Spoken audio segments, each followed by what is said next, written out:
Good morning all of you. आज हम बात करेंगे जैव प्रौद्योगिकी यानी कि बायोटेक्नोलॉजी। ठीक है। तो आज इसकी परिभाषा बताते हैं कि जैव प्रौद्योगिकी की परिभाषा क्या होती है। ठीक है।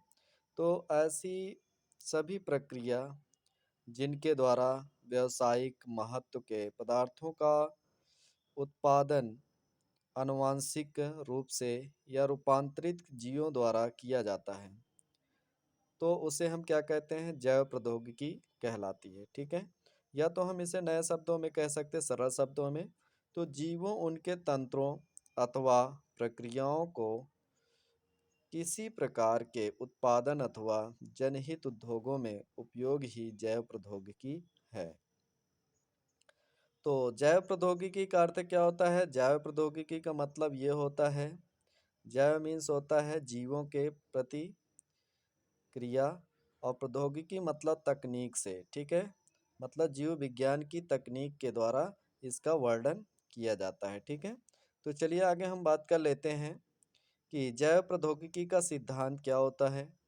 तो जैव प्रौद्योगिकी का सिद्धांत दो निम्नलिखित पार्ट होते हैं इसके, या भाग होते हैं। तो जैसे जेनेटिक इंजीनियरिंग है ना, और आनुवांशिक पदार्थ डीएनए या फिर आरएनए की संरचना में बदलाव कर इसे किसी पोषक कोशिका में प्रवेश कराना, ताकि उसको पोषक के फिनोटाइप लक्षण जो होते हैं वो वांछित बदलाव लाया जा सके, जिसे आनुवांशिक इंजीनियरिंग कहते हैं।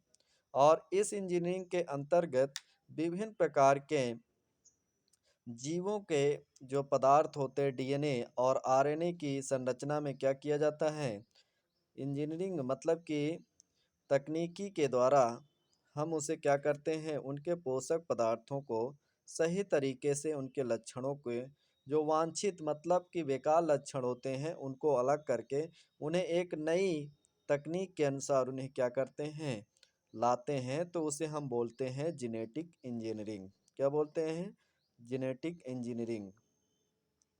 इसके अलावा और भी हैं, जैसे कि केमिकल इंजीनियरिंग। मतलब इसके दो पार्ट होते हैं, जैव प्रौद्योगिकी के सिद्धांत के दो पार्ट्स होते हैं। पहला है जेनेटिक इंजीनियरिंग, दूसरा होता है केमिकल इंजीनियरिंग। ठीक है। अब हम बात करते हैं केमिकल इंजीनियरिंग की। तो इसमें क्या होते हैं, जैसे केमिकल इंजीनियरिंग के द्वारा जैसे स्टेराइल होते हैं, निजर्मीकृत, मतलब इसका अर्थ होता है कि जो मतलब कि जन्म देने में क्या है, सहमत नहीं होते हैं, या जन्म देने में यानी किसी बेबी का फॉर्म मतलब कि जन्म देने में असमर्थ हैं, तो उन्हें बोलते हैं, हम क्या बोलते हैं, निजर्मीकृत यानी स्टेराइल बोलते हैं। क्या बोलते हैं? स्टेराइल। ठीक है। तो इसके अंतर्गत क्या होता है कि परिस्थितियों में सुकेंद्रीकी कोशिकाओं की व्यावसायिक स्तर पर बड़े पैमाने पर वृद्धि द्वारा किसी जैव प्रौद्योगिकी उत्पाद जैसे एंजाइम, एंटीबायोटिक्स आदि का उत्पादन रासायनिक इंजीनियरिंग है। और इसके द्वारा क्या है, उनके मतलब कि जो लक्षण होते हैं उनको अलग से क्या किया जाता है, बदलाया जाता है। तो इसके दूसरा पार्ट्स में हम देखते हैं आनुवांशिक इंजीनियरिंग के बाद, जैसे आनुवांशिक अभियांत्रिकी के सिद्धांतों का विकास। तो इसमें क्या होता है, इस विकास के अंतर्गत जो भी पार्ट्स दिए जाते हैं, जैसे कि मतलब कि हाइब्रिड यानी कि संकरण, संकरण से रिलेटेड है ये टॉपिक्स। ठीक है। तो इसमें क्या होता है कि जीवों में लैंगिक प्रजनन व संकरण जैसी प्रक्रियाओं को जानने के पश्चात आपको यह स्पष्ट होगा कि परंपरागत संकरण की कुछ कमियां भी हैं, और इन कमियों में मतलब कि काफ़ी समय लग जाता है, और इस कमी के द्वारा मतलब उनके अनावश्यक लक्षण भी व्यक्त हो जाते हैं, और उनको दूर करने के लिए आनुवांशिकी अभियांत्रिकी ने एक नया विकास का जन्म दिया है। जैसे कि मान लिया जाए, इनको करने में वास्तव में संकरण एक प्रकार की तुक्केबाजी यानी फ्लूक कह सकते हैं। क्या कह सकते हैं? फ्लूक यानी तुक्केबाजी है। या फिर कभी-कभी वांछित गुण को संकरण द्वारा प्राप्त करने में अनेक वर्षों का समय लग जाता है।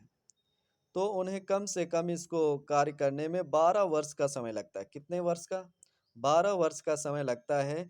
जैसे एग्जाम्पल के तौर पर हम देखते हैं कि गेहूं की किस्म HUW 468 को संकरण द्वारा विकसित करने में वैज्ञानिक को 12 वर्ष का समय लगता है।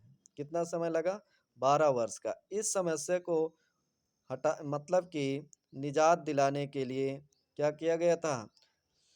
जेनेटिक इंजीनियरिंग को नाम दिया गया।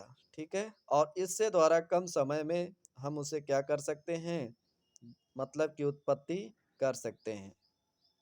दूसरा पॉइंट ये है कि बाह्य डीएनए खंड को किसी अन्य अर्थात विजातीय जीव मतलब कि जो जीव में अलग हो, मतलब अन्य जाति का जीव हो, और उसमें क्या है, डीएनए का स्थानांतरण करा दिया जाता है, और इसके पर्याप्त न होने पर जो स्थानांतरित कर देने ही पर्याप्त नहीं होता है, और इसे कार्यक्रम को प्रभावी बनाने के लिए इसका उस विलुप्ति जीव के जीनोमों के समकलित करना आवश्यक होता है, ताकि इसकी अभिव्यक्ति को हो सके, और उसके बाद तभी यह वंशागत होता है कि उनके लक्षण जो पूर्ण रूप से प्रकट हो सके। ठीक है, तो चलिए आगे देख लेते हैं थर्ड पॉइंट इसका। प्रत्येक गुणसूत्र या क्रोमोसोम में डीएनए का एक ऐसा अनुक्रम पाया जाता है जिसे हम प्रतिकृतिकरण कहा जाता है, और इस प्रतिकृतिकरण के द्वारा एक नए जीव की उत्पत्ति बनाई जाती है, और उत्पत्ति स्थल कहा जाता है। और अतः विजातीय डीएनए का गुणन जीव में तभी होता है जब प्रतिकृतिकरण की उत्पत्ति धारण करने वाले क्रोमोसोम का हिस्सा क्या बने विजातीय डीएनए खंड को प्रतिकरण की उत्पत्ति से जोड़ देने पर यह पोषक जीव में स्वयं गुणन करता रहता है। यह प्रक्रिया क्या कहलाती है? क्लोनिंग। और उसके क्लोन बन जाते हैं डीएनए के, और इस क्रिया को हम क्लोनिंग कहलाती है। यह क्रिया क्या कहलाएगी? क्लोनिंग, क्योंकि इसमें डीएनए खंड की अनेक प्रतिलिपियां बनती है। तो चलिए नेक्स्ट इसका देखते हैं अगला पॉइंट। जैसे कि डीएनए पुनर्योगेज डीएनए पुनर्योगेज तकनीक को समाप्त बनाने में तकनीक नई महत्वपूर्ण भूमिका निभाई है। क्या है? डीएनए जो पुनर्योगज तकनीक को संभव बनाने, क्या करने में? संभव बनाने में जो तकनीक लाई है, उसे और ज़्यादा महत्वपूर्ण बनाने के लिए उन्होंने निम्नलिखित उपदेश भी या फिर सिद्धांत दिए हैं। जैसे कि कुछ जीवाणुओं में पाए जाने वाले रेस्ट्रिक्शन एंडोन्यूक्लिएज एंजाइम।